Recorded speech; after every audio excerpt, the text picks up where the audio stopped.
Hi, this is Tyler Schneider with Las Vegas Weekly, and this is my story from the news section in the March 5th, 2026 issue. Dropping the Hammer. LVMPD builds stronger relationships with crime-weary business owners by Tyler Schneider. For several weeks in March 2024, a local burglar went around plunging a hammer through the windows of nearly a dozen downtown Las Vegas Arts District businesses in an incident the Metropolitan Police Department informally dubbed Hammer Time. Tacotarian co-founder Kristen Corral's restaurant on Casino Center Boulevard was among the targets. Quote, "Our entire window and the door were shattered. Someone came in and tried to steal our cash box, which was thankfully empty. Another guy threw rocks through our windows, and there were people stealing stuff off our back patio, even though it was locked and we had it fenced in," Corral says. "I was just so frustrated because we were spending all of this money to improve security, and we weren't getting any help." She appealed to Las Vegas City Council member Olivia Diaz, who passed her concerns along to LVMPD Captain Adam Seeley.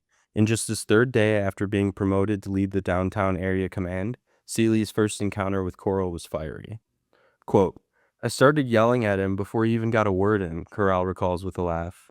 Quote, "I told her the same thing I tell everyone, I can help you," Seeley says. "We came up with a plan to increase police presence during the times the suspect was committing the crimes. About 2 weeks later, we had them in custody."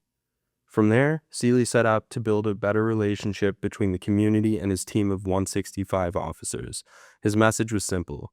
Anyone who wants to have a relationship with the police and with me, they get to have one. It was especially important for him to foster trust with business owners who were previously hesitant to call about crimes because DTAC's annual allocation of officers and resources is based on the number of reports it receives. Quote, "There's a disconnect between some business owners and Metro, and we sometimes feel powerless," Corral says.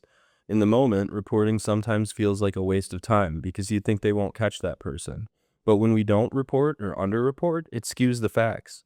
I think forming working relationships with them specifically gives us a little bit of power back."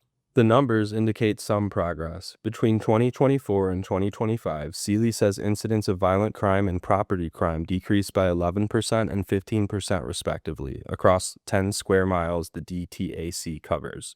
In the Arts District alone, both categories also fell by 3%. According to the LVMPD's February 22nd weekly crime report, DTAC has had 5.6 more calls for service this year than at the same point in 2025, while citations issued because of those calls are up 36%.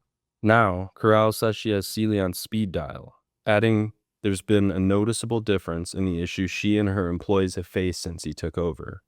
She also credits the Deputy City Marshal's Problem-Oriented Policing (POP) team with helping address the adjacent issues of homelessness in the Arts District.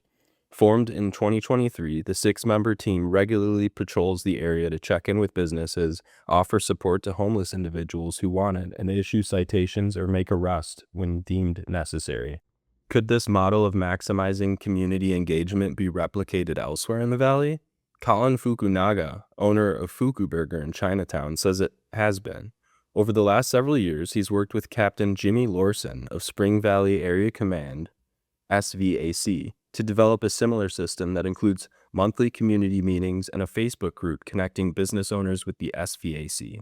For years, Fukunaga says the area was plagued by crimes like recurring car break-ins that were frequently underreported due to what he describes as the Asian American community's cultural tendency to be less likely to trust law enforcement.